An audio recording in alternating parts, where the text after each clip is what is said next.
साथियों नमस्कार। पावन गुरु पर्व पर हमारे चैनल ज्ञान एंड नॉलेज की तरफ से आप सभी को बहुत बहुत हार्दिक शुभकामनाएं और बधाई। साथ में आपका स्वागत व अभिनंदन कि आज ये महान पर्व है। अच्छा, कभी आपने विचार किया है कि ये गुरु श्रृंखला, गुरु परंपरा की श्रृंखला ये कहाँ से प्रारंभ होती है और कहाँ तक जाती है? इसका क्रम क्या है? कभी इस पे विचार करिए। देखिए, मैं कोई संत या महात्मा या ऋषि या विचारक या विद्वान नहीं हूँ। मैं एक रिटायर्ड पुलिस वाला हूँ। मन में कभी कभी मंथन होता है तो उसी मंथन को इस ब्लॉग में मैं डाल देता हूँ। अगर आपको अच्छा लगे तो कमेंट सेक्शन के द्वारा बताइए। और जो भी वार्ता करता हूँ वो सार गर्भित होती है, ऐसा लोग कहते हैं कि आपकी वार्ता जो है तार्किक होती है। तो उसी तार्किक प्रश्न में मैं आपसे ये प्रश्न कर रहा हूँ कि ये गुरु परंपरा कहाँ से प्रारंभ होती है और कहाँ तक जाती है, इसका अंत कहाँ है?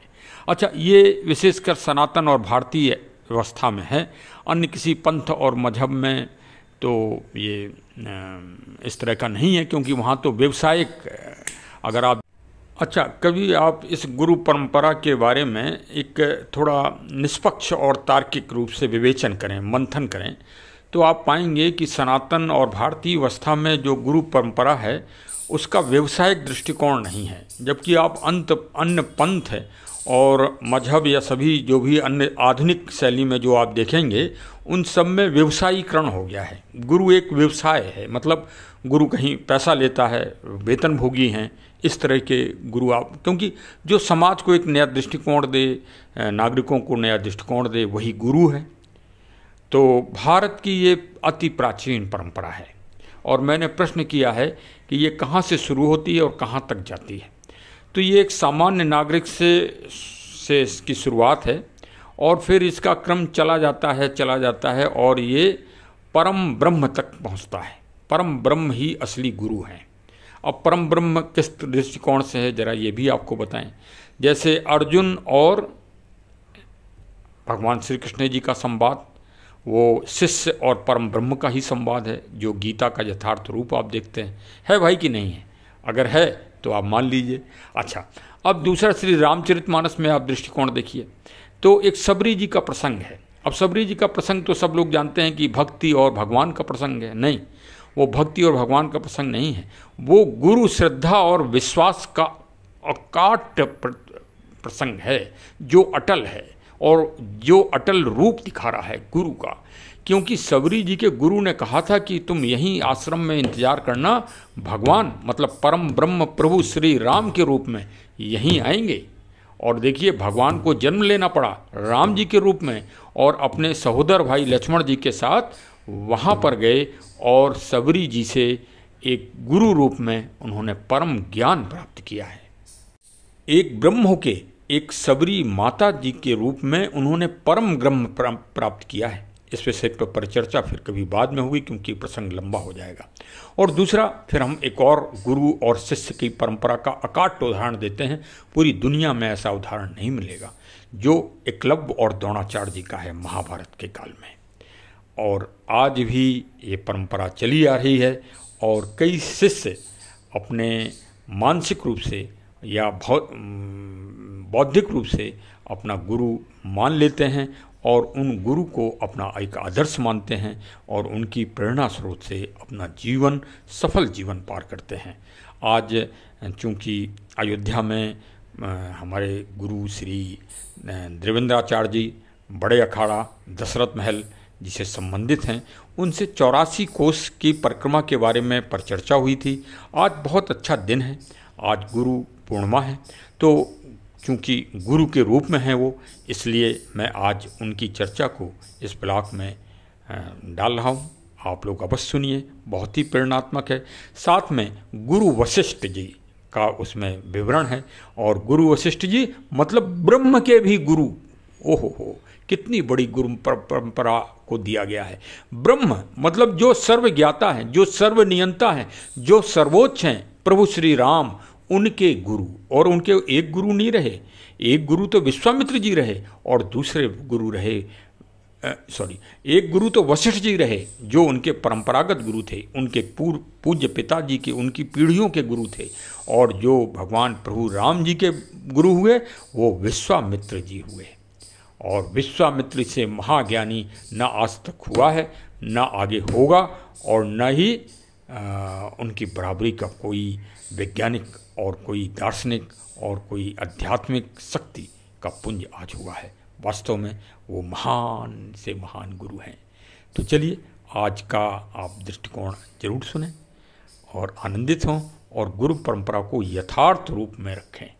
यही भारत की महान संस्कृति है और इस संस्कृति को पूरी दुनिया में फैलाने का प्रयास करें। देखिए, जो हमारे पूर्वज हैं उन्होंने संकीर्णता का रूप धारण किया, संकीर्ण नहीं। अरे क्या मतलब है हिंदू, मुस्लिम, सिख, ईसाई, अंग्रेज, रसियन, जर्मन, अरे सब नागरिक हैं, सब में वही शरीर के पांचों तत्व हैं, क्षिति जल पावक गगन शरीरा और शेष मन और बुद्धि, 7 चीज़ें हैं। ये 7 चीज़ें, दुनिया कौन सा ऐसा मानव है, कौन सा ऐसा व्यक्ति है, नर और नारी, जिनमें ये चीज़ें ना हों। कितनी संकीर्णता रही हमारे पूर्वजों में कि हम समुद्र पार करके अपना ज्ञान नहीं गए। हमारे शंकराचार्य जी समुद्र पार करके नहीं जाते हैं। तो समुद्र पार करके जब नहीं जाओगे तो आप अपना ज्ञान को यहीं सीमित रखोगे ना। आज कुछ गुरु महाराज, कुछ संत लोग, महान संत लोग अब विदेशों में जा रहे हैं तो भारतीय संस्कृति फैल रही है, देखिए दिनों दिन। तो भाई इसको फैलाइए ना। ये मानवता और जन कल्याण और लोक कल्याण और विश्व कल्याण और संसार के कल्याण की ये आपकी नीति है, आपका दृष्टिकोण है, आपका आध्यात्मिक विचारधारा है। इस विचारधारा को जाने क्यों संपूर्ण बना रहे हैं, सिर्फ हिंदुओं में, भारतीयों तक में सीमित रख रहे हैं। अरे इसको विकराल रूप दीजिए, जन जन में पहुंचाइए। अब कौन पहुंचाएगा? जो सुने वही पहुंचाए, जहां बैठिए वहीं चर्चा करिए। तब जब आप चर्चा करेंगे तब प्रकृतिमय वातावरण होगा, प्रकृति का दृष्टिकोण लोग समझेंगे कि अरे ये देखिए भारतीय एक एक पौधे को पानी डालते हैं इतनी गर्मी में, जिंदा रखते हैं। हाँ, ये संस्कृति है परोपकारता की। इस परोपकारी संस्कृति को बढ़ाइए। यही गुरु शिष्य परंपरा है और यही महान श्री गीता का ज्ञान है, यही महान रामचरितमानस का ज्ञान है। कुछ लोग रामचरितमानस जला रहे हैं, तो क्या जलने से सत्य जल जाएगा? अरे कितनी बड़ी बात है, बताइए। सत्य आज तक कभी जला है? अरे सत्य ही तो आग तत्व है। आग तत्व कभी खत्म हो सकता है? कितने भाई दयनीय लोग हैं, कितने महान लोग हैं, हम तो ये कहेंगे। वाह वाह वाली बात। यदि रावण इस दुनिया में ना आता ना तो भगवान भी देर से आते। यदि कंस इस दुनिया में ना आता ना तो भगवान श्री कृष्ण जी और देर से जन्म लेते। देखिए, कभी इस बात पे मंथन किया ना? अरे जब रामचरितमानस जलाओगे, हर चौराहे पे जलाओ, हम तो कह रहे हैं, तो रामचरितमानस फिर पूरी दुनिया में घर घर पढ़ी जाएगी, घर घर रखी जाएगी। सर्वे कर लीजिए, जब से रामचरितमानस जलाई गई है तब से श्री रामचरितमानस परम गुरु के रूप में पूरी दुनिया में आच्छादित हो रही है। घर घर चर्चा हो रही है, घर घर उसकी समीक्षा हो रही है, घर घर विश्लेषण हो रहा है। तो श्री रामचरितमानस तो महान गुरु है ही।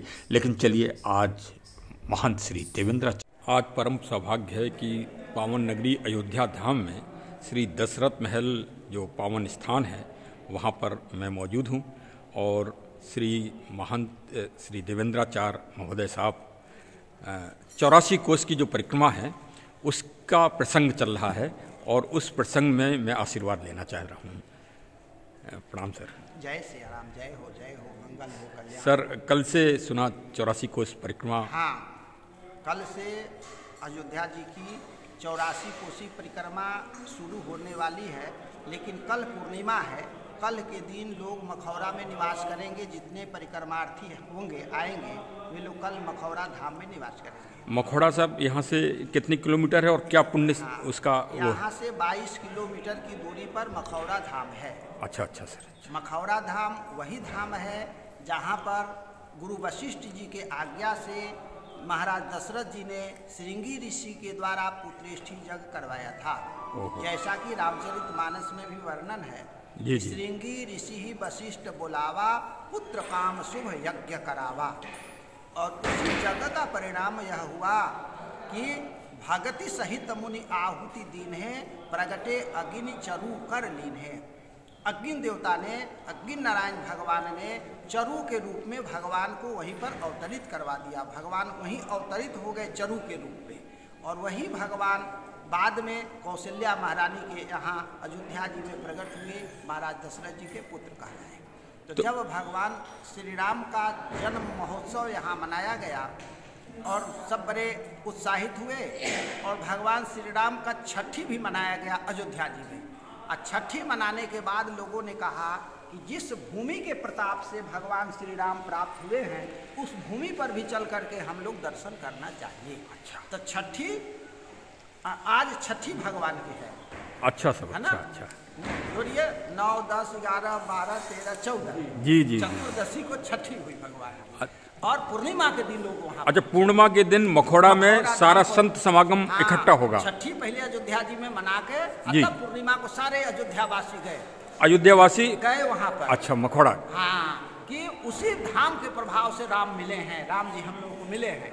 अच्छा, जब वहाँ गए तो गुरु वशिष्ठ जी ने कहा कि यहाँ पर आए हैं आप लोग, ये अयोध्या का परिक्षेत्र 84 कोस की है। अच्छा। आप 84 कोस में भ्रमण करके लोगों को राम जन्मोत्सव की बधाई दीजिए, और इसी बहाने आपकी परिक्रमा हो जाएगी, और परिक्रमा से आप लोगों के जन्म जन्मांतर के पाप नष्ट हो जाएंगे, और जब पाप नष्ट हो जाएंगी तो राम जी के प्रति प्रेम उत्पन्न हो जाएगा, आप लोगों का परम मंगल होगा।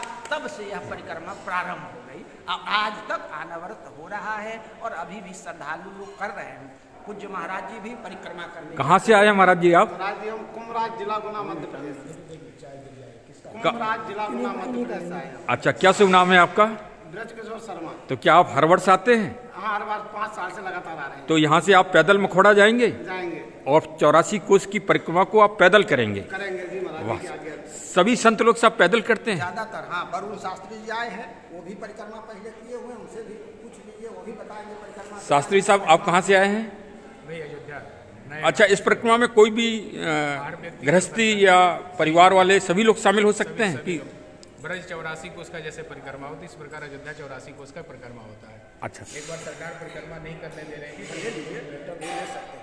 हम लोगों ने परिक्रमा के लिए आंदोलन किया और लखनऊ जेल में भी रहे। अच्छा, तो ये परिक्रमा तब से और प्रचलित हो गई। जी।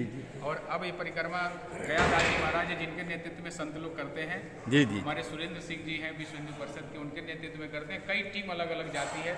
इसमें कौन कौन से मुख्य स्थान पड़ेंगे? जैसे यहाँ से अयोध्या जी से आदमी मखौड़ा पहुँचा, उसके बाद 84 कोसी मखौड़ा, श्रृंगी नारी, श्रृंगी ऋषि, इस तरफ होते हुए हनुमान बाग है बीच में, ऐसा होते हुए बराही देवी हैं, और पुनः उसी जगह आते हैं, फिर सीता कुंड आकर। नहीं, ये नैमिषारण्य भी क्या? नहीं, वो नहीं, अयोध्या की अच्छा, अयोध्या पर 251 किलोमीटर की परिक्रमा होती है। जी। चलिए शास्त्री साहब, आपने बहुत अच्छी जानकारी दी। तो 4 जिलों से होकर के परिक्रमा गुजरती है। अच्छा सर, अच्छा। इसमें पहले बस्ती जिला पड़ेंगे जी, बस्ती के बाद फिर अयोध्या जिला आ जाएंगे। जी। अम्बेडकर नगर प्राप्त होगा। जी। फिर उसके बाद थोड़ा सा बाराबंकी का करके ये भरतकुंड में जो सब पावन स्थान है, भरतकुंड भी? भरतकुंड आएगा। अच्छा, भरतकुंड में जहाँ भरत जी ने तपस्या की, उससे थोड़ा आगे से निकल जाएगा, सब आएगा उसमें। जी, एक इसमें फोटो हमारे पर आपको। जय सिया राम, जय सिया राम।